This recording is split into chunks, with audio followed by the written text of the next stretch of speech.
fun. First time for me in 30 some odd years to do a science fiction convention, and it lived up to its reputation. So this was great. Thank you very much for that.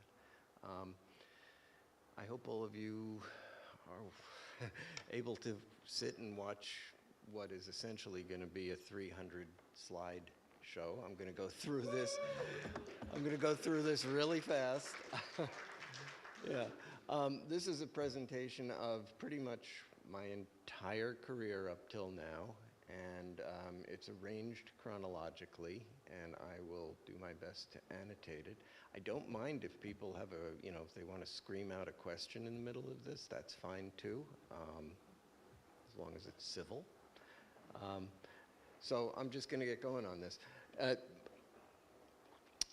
I don't know how many people know that I grew up in a house with illustrators as parents, and so art was flowing through my veins from a very early age. I resisted that for as long as I possibly could, hoping to either be an archaeologist or a paleontologist, and then it kind of became undeniable, let's put it that way. And so I spent 2 years at Cooper Union after I finally decided to pursue art for a career. And I'll show you some work that I did there. This was an assignment that I had for a Trompe-l'oeil. It was a rare moment because they did not encourage realistic art to be produced in school. And so I eventually left after 2 years. But I was in the middle of sort of creating a portfolio with my love for science fiction and fantasy. And so these images are things that I did while I was at Cooper Union, always with an eye towards getting editorial work or paperback work. As a young kid, I fantasized about being a paperback artist because I read like crazy, and I loved a lot of the images, and Frazetta and John Berkey and people like that, Vin DeFate. They were my heroes growing up, and I thought, oh my God, that would be the best possible thing I could think of. Be careful what you wish for, but it allowed me to move in different directions. One of the things I want to emphasize with this presentation is the instinct on my part to reinvent myself if the marketplace demanded that. In other words, if paperbacks fell away, I would try to figure out another route that was satisfying creatively. So anyway, I started doing these Thype paintings. If anybody's familiar with Barlowe's guide, a lot of the sketches for these paintings were included in the back. And these really did become the backbone of my portfolio, which I took around when I was about 19 to various publishers in Manhattan. And unfortunately, a lot of these are cropped, but we had a little difference in our screen sizes here. Thype was sort of an alter ego character. He's an alien swordsman who was on a quest for figuring out kind of the meaning of life in a world of fantasy and strange characters and even stranger landscapes. You know, I'm going to switch something here. Let's see if this helps. That's better. I was deeply into doing pencil drawings. Now, because I'm working digitally, it's a slightly more painful process. But back in those days, I was really into it. And I populated my world with aliens of every sort that I could imagine. But one of my underpinnings as an artist, and hopefully it shows in this presentation, is to not emulate anything that I'd really seen out there. My urge for originality came not only from occasional comments from my dad, but also I hated it when I was in school and people would ask me after I was doing drawings, oh, did you trace that? Did you copy that or whatever? And I was like, no, just go away. Don't even throw that at me. So, that's been a through line for me, to not actually tread in other people's footsteps. And also to not be self-derivative, which is another main point, and something that's kept me really from diving really deeply into gallery work, where once you establish yourself, galleries want you to kind of do the same thing over and over and over again. But Thype was a lot of fun. He was my through line and my sort of savior going through 2 years of Cooper Union.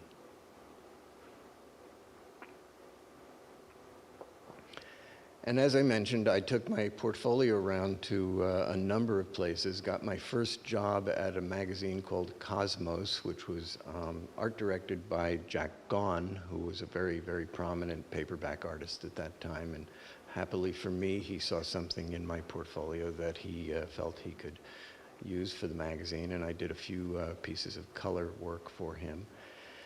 And at the same time, I did a small job with my folks. This is the only thing that I ever did alongside them. I did the, they did the cover, and I did the color, the color wheel that you can see just a little bit there. I think I did about 20 or so small insects that were carefully vetted by the American Museum of Natural History's entomologist person. And so it was I look back at this very fondly because it is the only thing that I worked on with my folks. I started to get some work at Random House, and they threw the Star Wars pop-up book at me, and I was like beside myself, because when Star Wars came out, I could not get over how great it was in my head. They handed me about a foot-high sheaf of color photos of all of the models and the props to use as reference for this. I do not have any of it. It had to go back to them. But literally, it was like this, and I was just like, oh my God, these are crystal clear shots of all the spacecraft and everything. I couldn't believe it. So anyway, I did this book, and the only way you could do pop-up pieces back in those days, there was no digital scanning of anything, was to get an enormous piece of illustration board, and I had to work on all the interior pieces on my ping pong table, just moving this thing around and trying to navigate it. And it worked out fine. The pop-up book was translated into about 5 different languages, and I'm kind of proud of it for what it was at the time. And that led to doing a few other Star Wars related pieces for Random House. This was for a mix and match book, and this was for a grow chart, which was kind of fun. That all kind of started to coalesce in my head, the idea of working on books themselves rather than paperbacks. Now, at the same time, I was starting to get my feet wet in paperbacks, and it's hard as a young person to let go of dreams. But the idea for Barlowe's Guide came into my head while I was having lunch with my parents, and it was a sort of melding of what they do and what I wanted to do. It was a field guide, literally, which was quite like what they did. But it was science fiction characters that I had never seen before, and that was the goal, to really depict characters that hadn't been depicted before, so that it would encourage people to read the books. And so I took this was the very first painting I did for it. It's very small, it's less than a foot high. And I brought it to Peter Workman, and he loved the idea. He thought, well, I'm doing all these spoofs like the Preppy Handbook and stuff. This is kind of funny, I guess I'll do this. So each of these characters took a day to render. I would start in the morning on a piece of board that was about this big and draw it in with pencil, and by 6 o'clock or dinner time or whatever, I was still living at home at the time, I'd have a finished piece. And of course I had to do all the small color details. Those were on separate pieces as well. But I managed to get the whole thing done inside of a year, which was, I couldn't even, maybe now working digitally I could do it, but that's the energy of youth right there in front of you.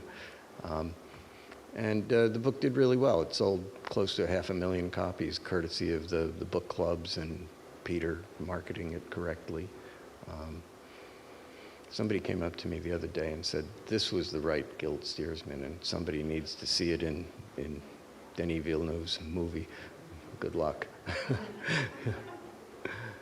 That led to a company in New York calling me up and asking if they could use those designs from Barlowe's Guide as a line of toys. And I said no, I didn't own the rights to those characters, but I could come up with new ones for them. And that became the line of toys in the mid-'80s called the Power Lords. And I did these 3 views of them, 2 views in some cases. And there were 2 seasons of it. And unfortunately, they weren't as well sculpted as I would have liked, and at the same time, Masters of the Universe was out there, and they were a massive steamroller. And this company was Revell that had normally done model kits, and so they were a little unsure of themselves. And but ironically, recently, in the last 2 years, another company's come along and said, we want to kind of resurrect that IP, and they're doing comic books now based on the old Power Lords. So, you know, it never says die, I guess. But rather than doing the smart thing, which would be to have capitalized on the success of Barlowe's Guide, I couldn't let go of the fantasy of becoming Frank Frazetta, I guess. And I did a bunch more, 8 years worth of paperback covers. This was a multimedia one that was done on a black acrylic background with very, very highly sharpened pencil crayons. And there were occasional moments where there were sort of paradigm shifts that I felt in doing paperback covers, where one would transcend all the ones that came before, and this was one of them. And then it would catapult me into doing better work. So there were rewards, but it eventually really did become, you know, where's my next cover? How do I pay the rent? I was living in Manhattan, and it became a grind, to be completely honest. But there were moments where it was good. This was a piece that I did for Newsweek. Newsweek or Time? Either one. Time, I think. For an article on extraterrestrials. So I was doing editorial work at the same time as doing paperback work. Basically, as a freelance, anything that came along was something that I would do. This was a double spread for Life magazine when Empire Strikes Back came out. So I was back in Star Wars land a little bit. And a cover for fantasy and science fiction, which is in the art show right now. A couple of more paperback covers.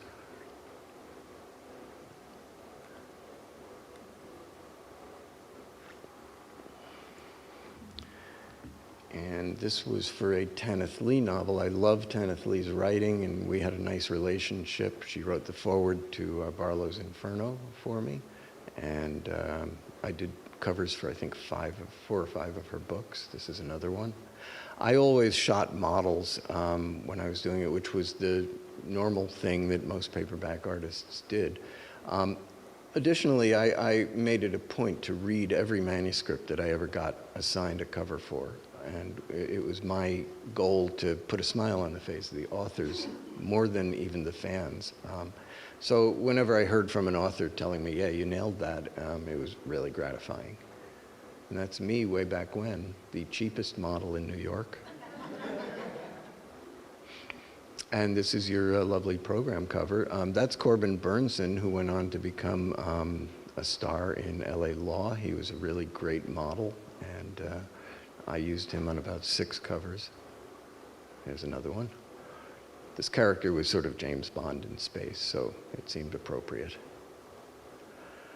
And here's an interior piece that I did for a book on dinosaurs. This is a speculative dinosaur humanoid.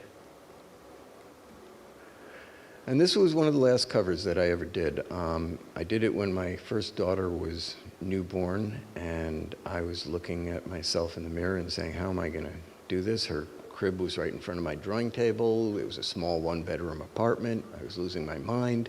And I turned to the art director and I said, look, I'm going to do a small painting, and if it works for you, great. If not, I'll do it again. And this was the end result of it. And in my opinion, it's my favorite cover, really, that I'd done over the years. And then the penny finally did drop, and I said, why don't I actually do another a follow-up to Barlowe's Guide? And that became Barlowe's Guide to Fantasy. The difference between this book and the other one was that in this case, the publisher really did have its own list of characters to put in. In Barlowe's Guide to Extraterrestrials, I would say maybe 10 or 15 of the aliens were things that I really wanted in there, and then my co-author and I vetted everything else. In this case, HarperCollins had its own ideas based on sales, so it was a kind of hybrid book. Some of these characters are ones that I wanted, but most of them were things that HarperCollins dictated.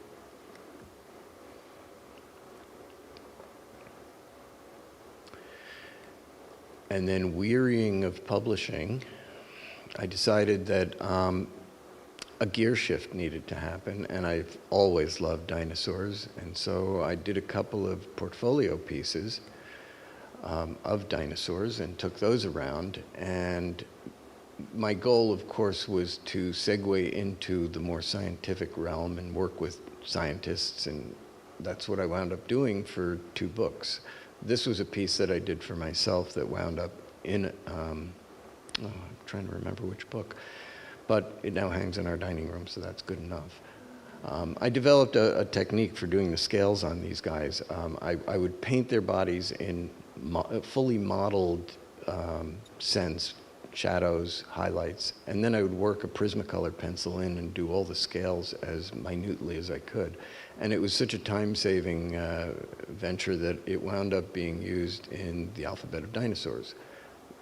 And that book came out in '96, and of course, I'm sure you guys can all realize that virtually nothing is accurate anymore in there. But I worked very hard to try it, make it accurate. At the time, I worked with Dr. Peter Dodson on it, a really well-known and well-liked paleontologist, and he was great. He was receptive to speculating about things, as I did in this painting. I asked him, due to the dentition in the skull, would it be possible, were there crabs around where Oviraptor lived? And he was willing to go with it. And this was one of my favorite bits of speculation from a paleontological standpoint. And probably one of my favorite dinosaur paintings, too.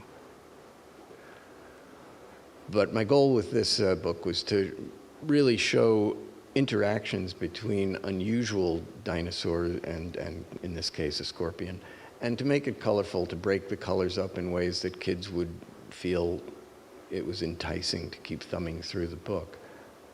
These were small paintings, and each one of these took about a week to do, actually. And this is Velociraptor, as best as I could have imagined it back in, I guess it was '97 or so, with secretary bird feathers on its head. And here's another one, again emphasizing the interaction of strange kind of combinations, keeping the colors vivid.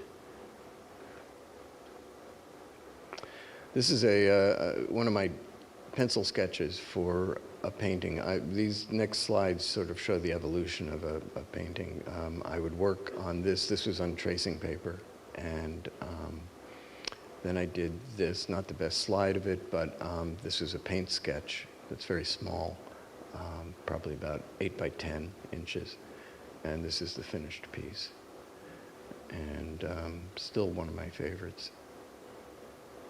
That's a Nanotyrannus, and actually for this one I sculpted the skull in Sculpey, and just so that I could get the orbits for the eyes right. I really wanted that eye connection with the viewer. And the final book that I worked on with Dr. Dodson was the horned dinosaurs, and that was a specialty of his, and it was really fun to work on. He was very passionate about the subject.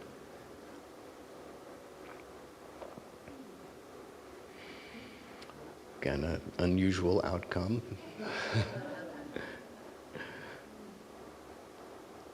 These were fairly large paintings, actually. I normally work pretty small, but these were pretty big. This one he has in his office, which makes me very happy. A little mating combat. And then after realizing that there was as much political jockeying in the paleontological world as there was in the paperback world, which is not something that I like to indulge in, I thought, you know, it makes sense. It's like an old New Yorker cartoon, you know, that I saw once where it was a guy bringing his manuscript to an editor, and the editor saying, well, what made you think you could do this? And the guy said, well, I read a book once. In this case, I felt like I'd read enough science fiction to delve into writing my own, and that became Expedition, this book, which your T-shirts bear honor to. This was the first painting that I did for Expedition, and actually I sold this book to Peter Workman as well, based on this painting and a 2-page outline of what I thought the book could look like. I did about 50 paintings for this and probably over 100 black and whites for it, and it took about 2.5 years to actually complete. Now this book was, it came close to being optioned twice by Jim Cameron, which may come as kind of no big surprise. And I was really eager for that to happen, but agents and deals and things like that get in the way. But Jim never forgot it, and you'll sort of see some things as a result of that. I wonder where we've seen that.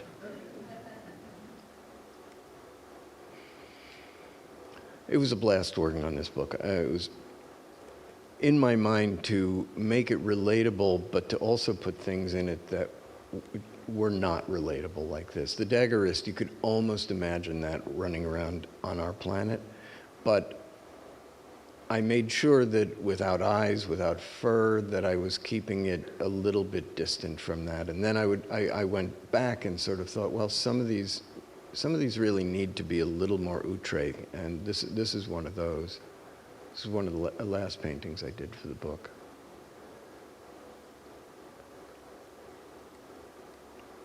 I did all these on canvas, which was really weird. I'm not really sure why I did that, other than this notion of being an actual artist. Normally, all my paperback work was done on Bainbridge 172 board, which is not as arty.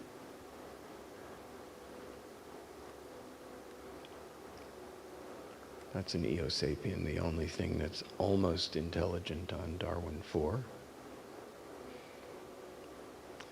And this really was an effort to break away from anything terrestrial, actually owned by Jim Cameron. And this one's owned by Guillermo del Toro.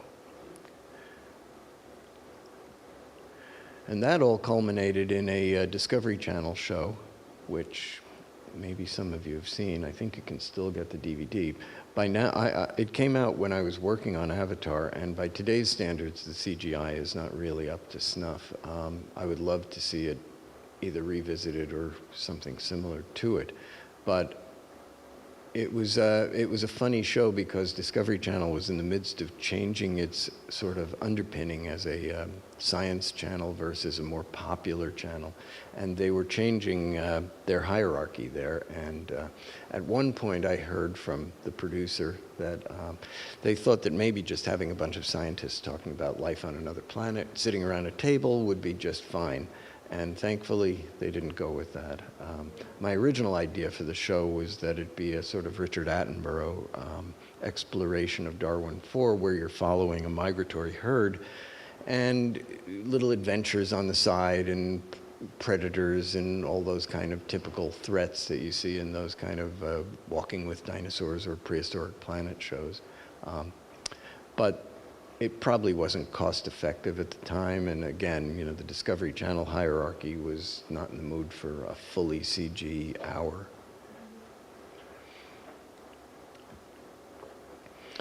And being encouraged by something of the success of Expedition, I started to think about doing hell work. I read Paradise Lost, and that left an indelible mark in my mind. The question really coming out of it is to what happened after Paradise Lost to all the demons that were in hell. And I did this painting, which took me over a year to finish. It's not that huge, but it's fairly big. But I was working on other things at the same time and kept pushing this aside. And this painting wound up being sort of a touchstone for so many paintings to come. There's a visual vocabulary in this one that made its way into many subsequent paintings. And the idea for me with the hell paintings was to always build from one painting to the next, to incorporate something in it that would make the next painting more alive. And so you can see here they're floating glyphs, and just the size discrepancy between demons and souls, and the giant statues, and the even bigger buildings. All of this was sort of working in my mind parallel to reading Paradise Lost. So I've been working on the hell stuff for 30 some odd years now because I can't let it go. There's too much about it from a creative standpoint that I just find really intriguing. This was the first close-up depiction of demons that I did for it.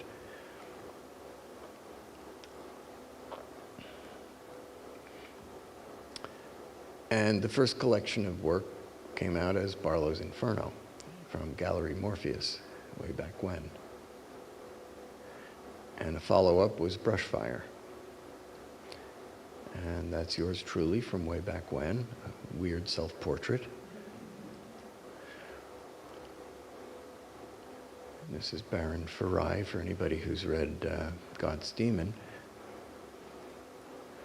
I felt I could be a lot more expressive with the brush strokes and painterliness in the hell work, much more than I felt I could be with science fiction work, which to me sort of has a more precise underpinning.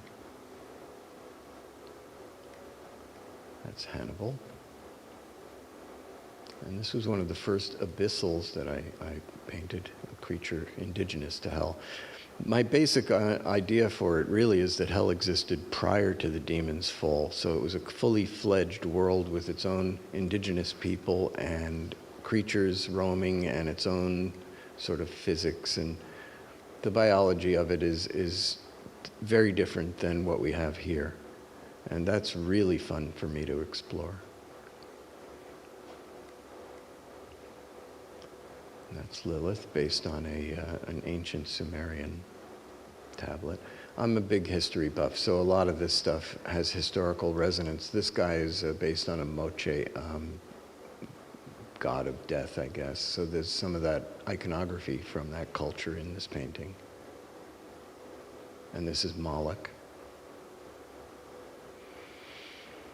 And that's Sargatanus in front of giant behemoths that are based on, their faces are based on Chinese masks.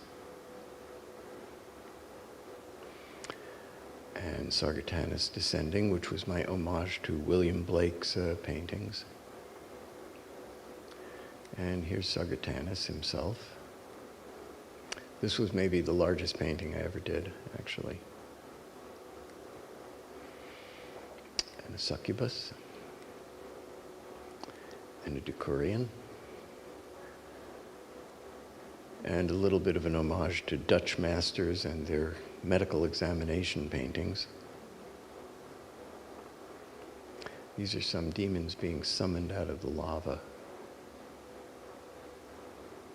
And the molars of Leviathan, which are two parallel cities, one hanging upside down above the other, that eventually come and crush each other and then are rebuilt. A lot of painterliness going on here. A little maybe too much, I don't know. Sisters of Sargatanus. And these are soul puppeteers, and they manipulate the living with strange incantations and manifestations of bones and things. So they're to blame for a lot of the ills of the world. These are watchtowers with a beast in front of it. And this was the first digital piece that I ever did regarding hell, or actually anything else. I did this in Painter And it was the first time, I'm not somebody who's conversant or works with Photoshop at all, so I really was looking for a digital medium that would simulate my own style with acrylics. And this was the first time I encountered that. Unfortunately, Painter required a Wacom tablet and the computer itself, and so that wasn't all that intriguing. More on that in a little bit, but this piece does hold a special place because of its being digital. Here's a drawing of a salamandrine, which became this portrait. And this full painting. This is a hybrid painting that I started in Corel's Painter and finished on my iPad in Procreate, which is my app of choice. And this is what remains. This painting hangs in our dining room. And this was a commission of, drawing a blank on who that is. That's pretty funny. Oh, Simjaza, yeah, a giant denizen of hell, and another very large painting. This is the cover to God's Demon. And God's Demon was the first full novel that I wrote, which was scary and probably still to date is the hardest thing that I've ever done. I only felt comfortable writing this probably 2/3 of the way through it. And here's its sequel, The Heart of Hell, which mostly addresses Lilith and her kind of epic journey. And that's her holding Sargatanas' sword, with Moloch's tower in the back. And I've been trying different media approaches to hell, and this is a drawing that I did. And here's another, and yet another. And that's Sargatanas, minus 2 of his wing stumps, which he should have. And this is Farai finding his sword. And so for a while I put aside the hell work, and the next little block shows things that are backburnered that I still feel passionately about that may come to the fore yet again. And this was one project. I wrote a screenplay for this that we're still kind of tinkering with. These are griffins on the wall, Great Wall of China, my interpretation of them, with very protoceratopsy kind of heads. And here's a drawing of one. And here's a mom and pup.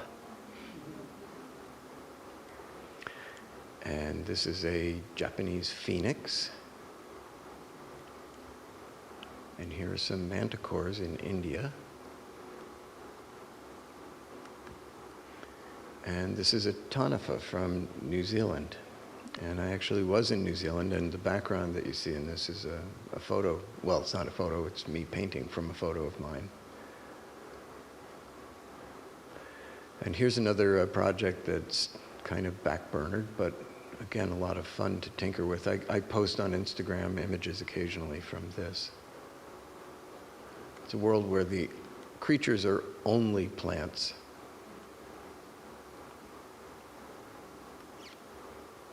And these are all digital, by the way.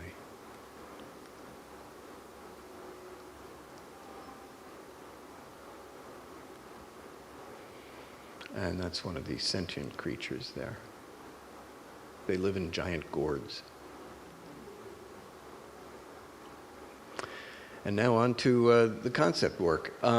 As a result of doing Expedition and Barlowe's Guide and all the other books that I'd done, which frequently I'd seen on the shelves of many Hollywood studios and folks out there, I did get a call to finally work on a few pictures. The first one was Titan AE, where basically it was such a chaotic production that nobody really knew. It went through 3 directors. That gives you an idea of what was going on there. And each director came in with his own ideas, and that was a good experience. I brought my paperback sensibility in terms of deadlines and working with people, art directors and directors, came very much out of my discipline working for art directors in the paperback world. So I actually fit in fairly well when it came to that. This is a drawing of the Reapers from Guillermo del Toro's Blade 2. And I had some other ideas for blown out vampires. But he really did have something in mind, and this was another kind of crazy version. He likes to put autopsies in his shows, in case you haven't noticed, and this was one of the first. The only guideline here was to have an armored heart, and the rest of it had to be very weird. Okay, why isn't that progressing?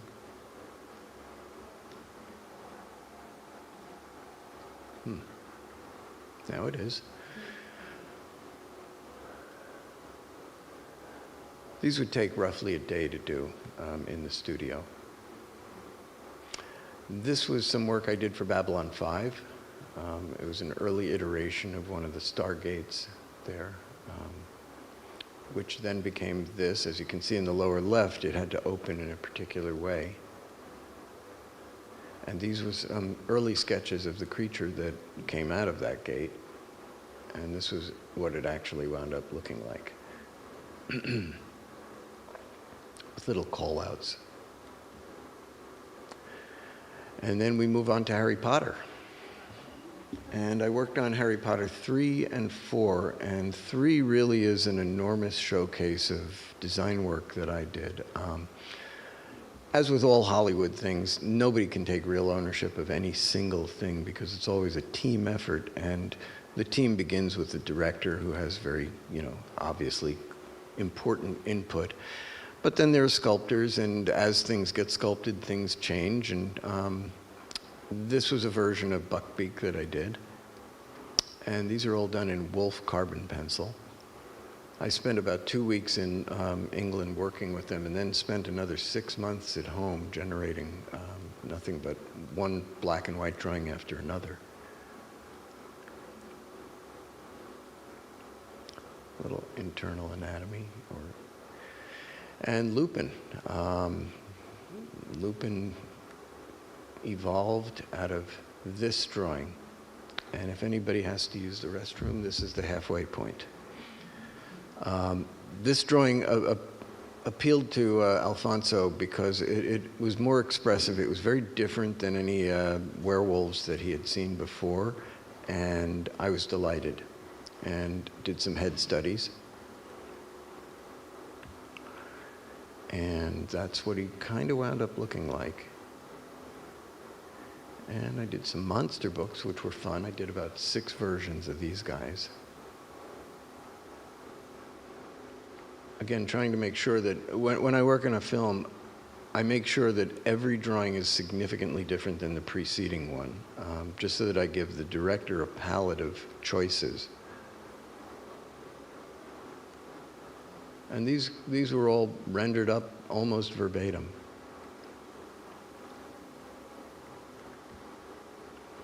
And this was work I did for Harry Potter 4, Death Eater Studies.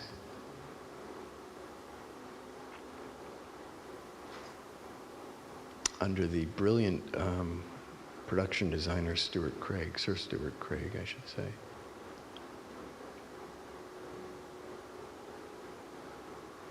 They were a lot of fun to work on. And some dragon work. Again, trying to explore the anatomy.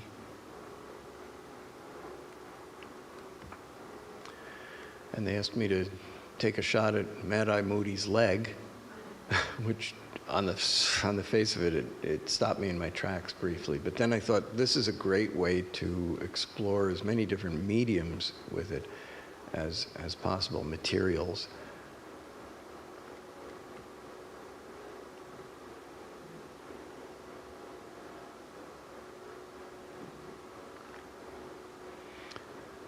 And some mermaid stuff. Crumb, I think that's Crumb. Grindelow. This is a bit of random character design, which I really love doing for an Asian production.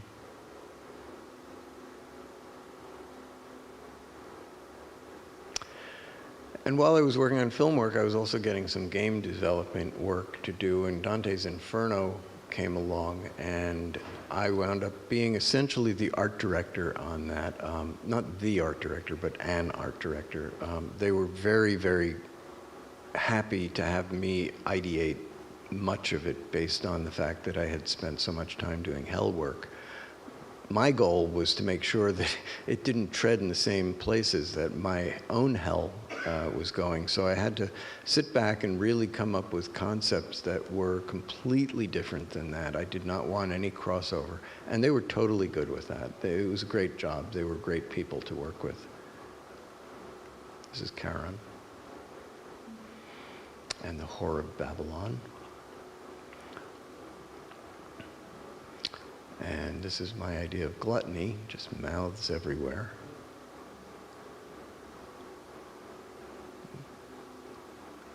It was a field day. It was really, really fun to work on this. Here's some work I did for Shadow of Mordor. I had just gotten done working a bit on Guillermo del Toro's version of The Hobbit, which unfortunately didn't make it to the screen.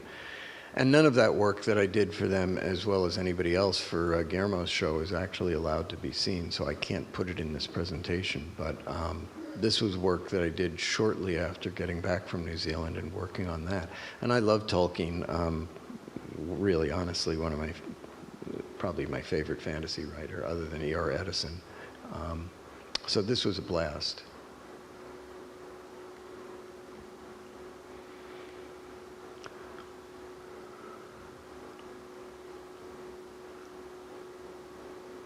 I especially enjoyed working on these wargs. It probably shows. They're just so grotesque. And then Guillermo called me up, Guillermo del Toro, and said he wanted to pitch Hellboy to the studios, and would I do a painting for him, but would I make sure that the right hand of Doom was on the left hand?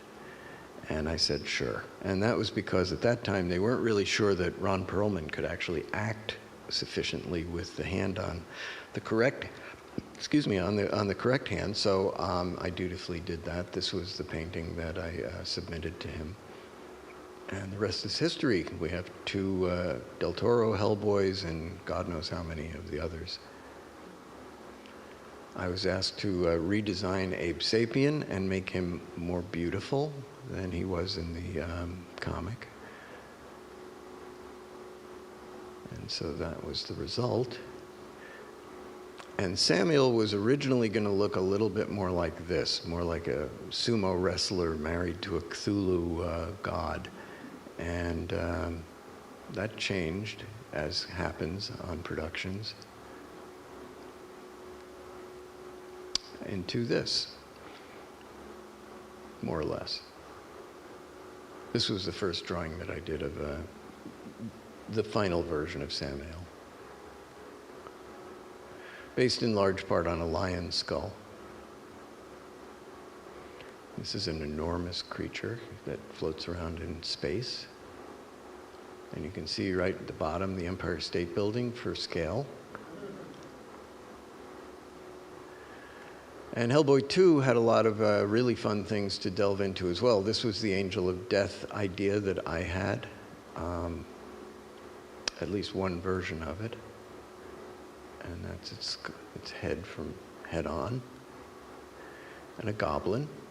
And the most fun I had on Hellboy 2 was working on the Troll Market characters. And Guillermo was away in Prague doing some location scouting, and he just said, just go have fun. It was like a week.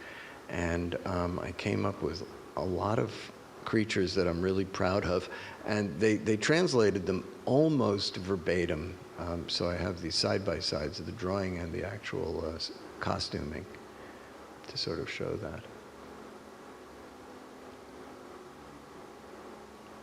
You don't really get to see these guys as much as you should, you know, because they're really beautifully made. I think they had a UK crew manufacturing them.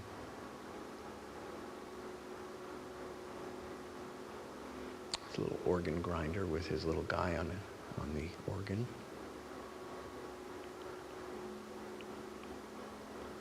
This guy sells artificial limbs to various kinds of goblins and demons.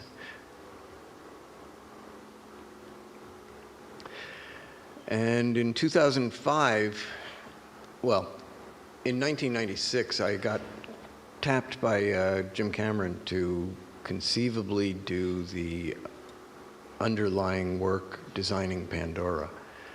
And in 96, I read the script. I thought it was fantastic. I really, really, really wanted to do it. But he was working on Titanic and did not have the time really to delve into the kind of software and process that he needed to realize Avatar the way he really wanted to.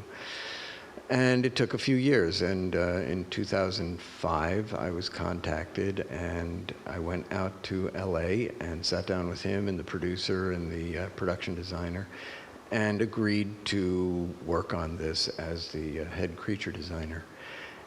And after that meeting, Jim came up to me and he said, "Okay, you ready to start work today?" And I said, "What?"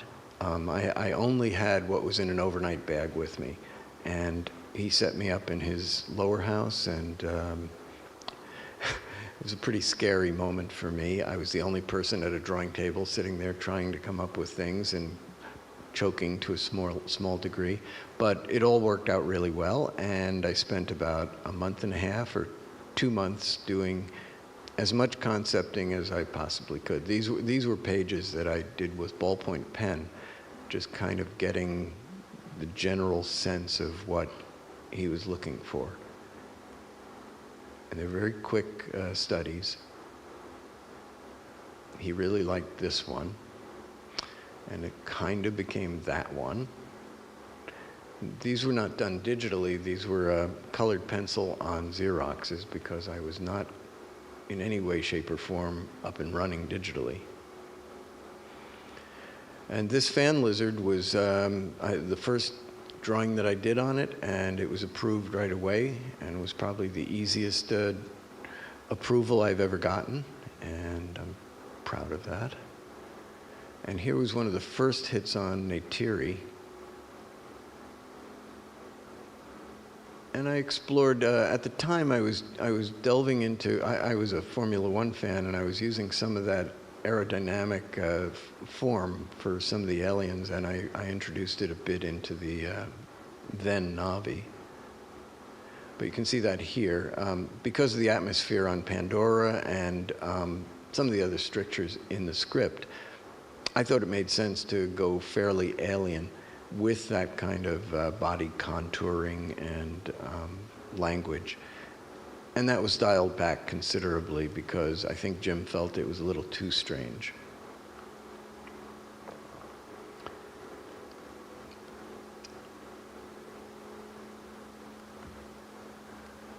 This was a creature that was taken out of the script called a Slinth.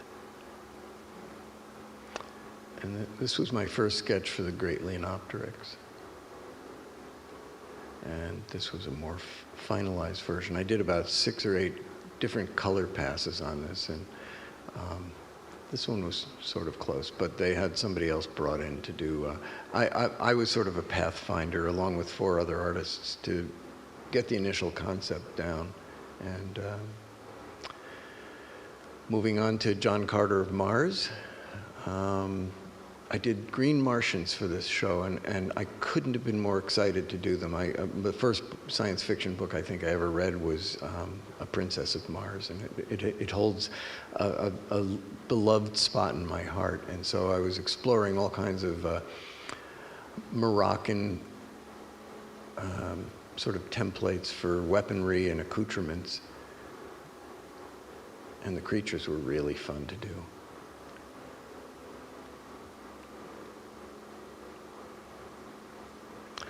Part of the kick of this was to try to figure out how to make 4 arms work on something and not make it look ridiculous. So I came up with a lot of different formats for that.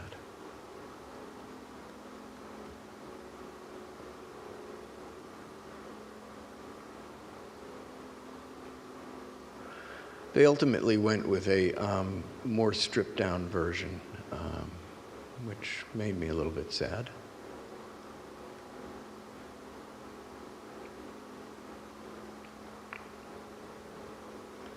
This was done for Neighborhood Watch. I love doing aliens, of course, and so if anybody throws that at me, it's a field day for me.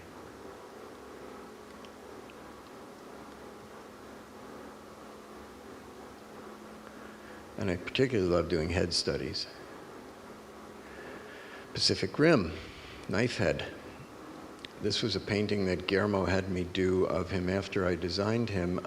Guillermo set me up in his man cave and said, paint. And I was like, what? I hadn't painted for a while, and painting in front of a collection of incredibly talented artists and just sort of standing there like, you know what, I'm Bob Ross with knife head, you know, this is ridiculous.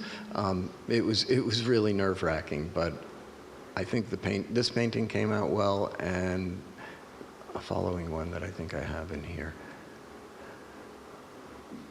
This is the kaiju that I think attacks Sydney Harbor. And this is one that didn't fly, but I still really like. Oops. Yeah, this was the other large painting that Guillermo had me do. And basically, I think part of it was that he had some wall space in his man cave. And so why not? A little inspired by Frederick Church's Wonderful Skies on this one. Did this for Doom. And I did a number of pieces for that game, but then, as fortune would have it, the art director got changed, and once again, stuff got scrapped. That's the problem when new directors or art directors come in. They put their fingerprints on things and don't like what came before frequently.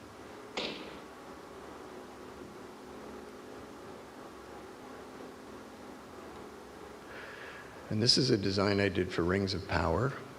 I spent a little bit of time on that, not as much as I would have liked, but because I love Tolkien, it was a dream job. A flying fish and a sea creature. And the sea creatures, I did about 6 or 8 different versions of them, and they were really fun.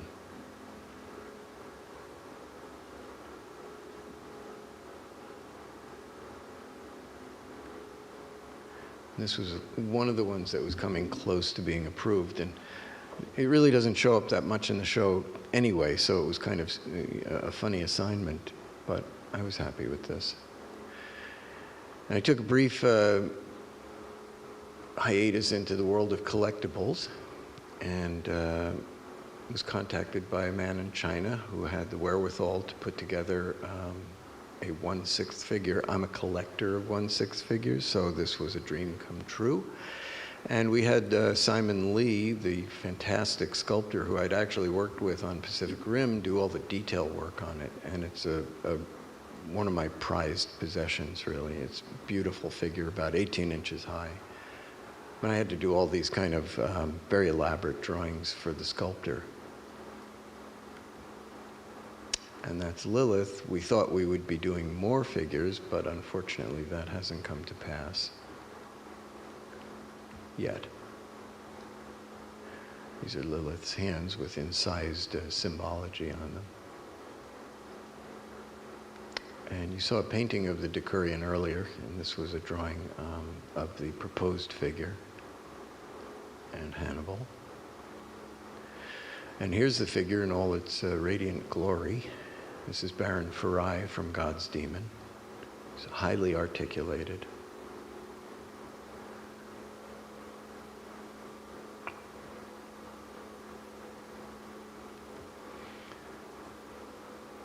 Great figure, really great. I'm really proud of him. This was the first sketch that I did in Procreate on my iPad. And I remember turning to Laura, my wife, and saying, okay, you know what? Here it is. This can be done. And I realized that this was an opportunity to actually simulate the so-called hand of the artist, to actually make it work finally in a way that no other digital program had. And in my opinion, I feel like I can be more atmospheric with the digital work even than I was with the acrylic work. While I love the acrylic work and working with acrylics, I should say, you know, the body of the paint and just holding a brush and making things happen on a canvas, I'm pretty much feeling the same thing these days with my iPad. And, you know, I can sit on the couch and watch TV while I do it, which is kind of fun too. And the other beauty of it is that I can have as many ideas as quickly as I want, and a piece like this would take 2 days or 3 days maybe. So Psychopomp 1, which came out a couple of years ago, was a combination of my live art and the digital art. Psychopomp 2, which is coming out in the summer, will be about 100 paintings that I've done in about 1.5 years, and I could never have done that with actual paint. So therein lies, to me, the biggest advantage for it. And I love working on layers too, and the undo deal and all that. You know, it really is fantastic.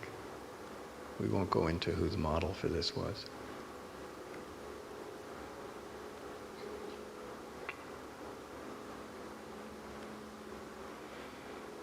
But this is really, working digitally has really helped me flesh out the whole hell universe.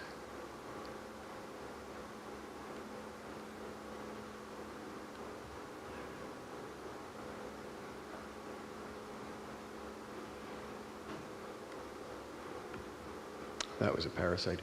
This is an illustration I did for a line of pens called Steel Form that were doing pens with my name on them, essentially, and so they wanted some box art.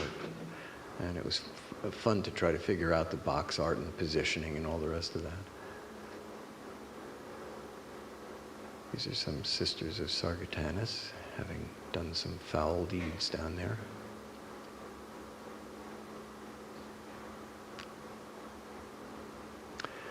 This piece is Eligor, Lord Eligor, who is on a steed embarking on his expedition into the wilds of hell. And it's pretty much the first piece for the book I'm working on now, which is called The Wildlife of Hell, which is a natural history approach to what lives in hell. And you'll get a little sneak peek of that in a couple of minutes, which I haven't shown anybody.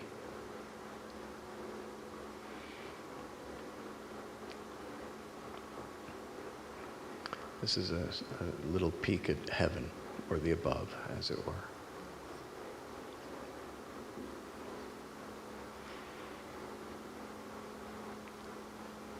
These are all fairly recent.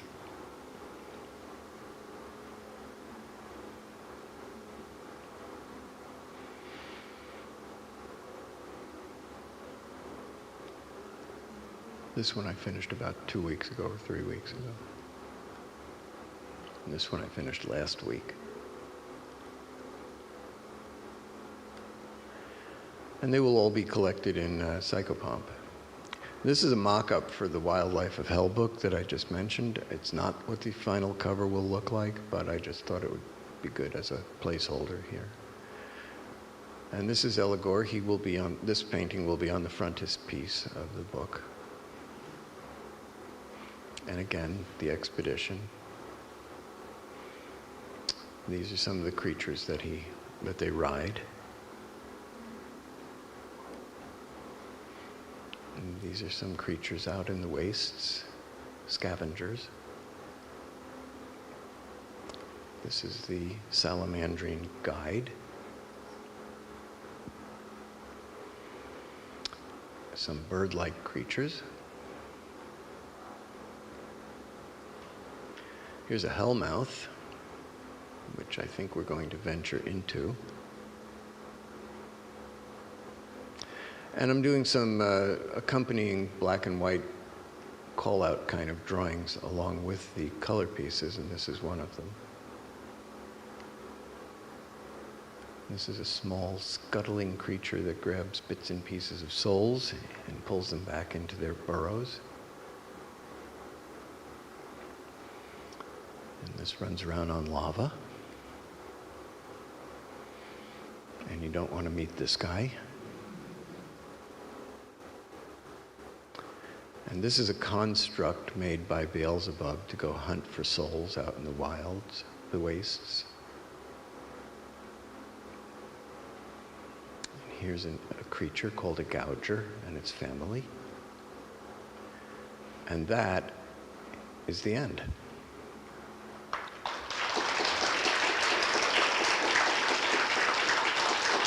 Wow.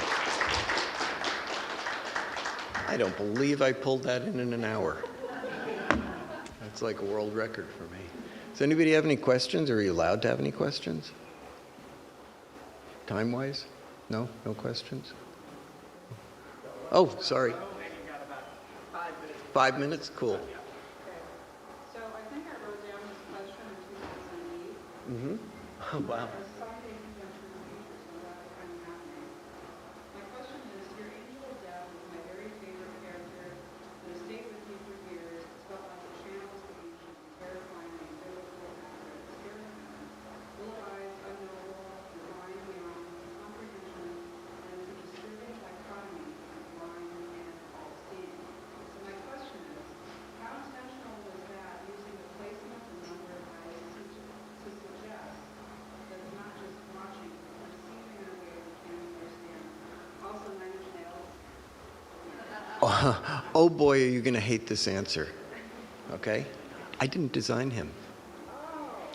When I walked into the studio where he was being sculpted, I probably shouldn't say this little story, but brush fire was open on a stool, and Guillermo was there, and the guy that was sculpting the Angel of Death was there. And when I walked in, Guillermo said, wait, close that up. You know, he was using the Decurion painting as a sort of inspiration for the head on it. I'm not sure who designed the rest of it with the eyes, so. Your stuff is so disturbing. I just assumed it was you. Well, I'll take that as a compliment. But I'm all about credit due where it belongs and ownership where that belongs, and that one doesn't belong to me, I'm afraid. Sorry about that. Yeah. Anybody else? Yep.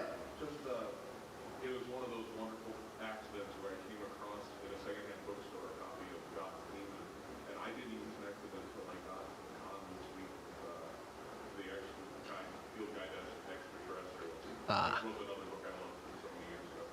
I love the themes, and I'm looking forward to now knowing that there's a second one and a third follow-up. The themes of God's Demon of questioning of punishment can't just be for its own sake.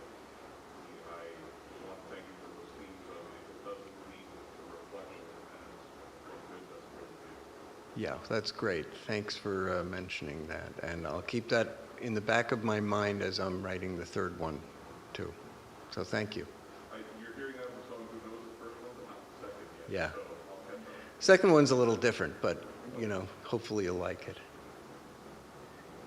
Yep.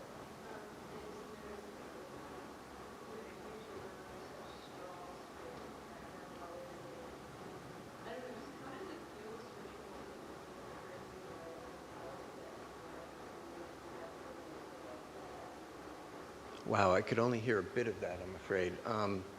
You were talking about using bold colors, red especially? It's just more like, how does it feel to switch like from the red to this bright blue heaven? It is, you know what, it's jarring. And the blue of heaven is meant to be jarring. It's not actually meant to be something that, you want to feel all warm and fuzzy about. My view of heaven might be a little controversial. So, as far as working on bright colors, though, like that, it's always a challenge, actually. Lately, I've been preferring much more muted backgrounds and colors for pretty much that reason. Working on red in particular, I find to be really difficult. And so I have to refer back to things that I think worked of mine, like that character with the feather.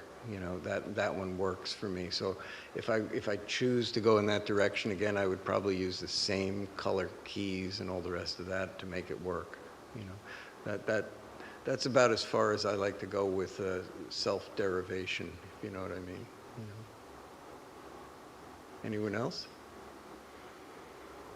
Okay, guess it's a wrap. You're welcome.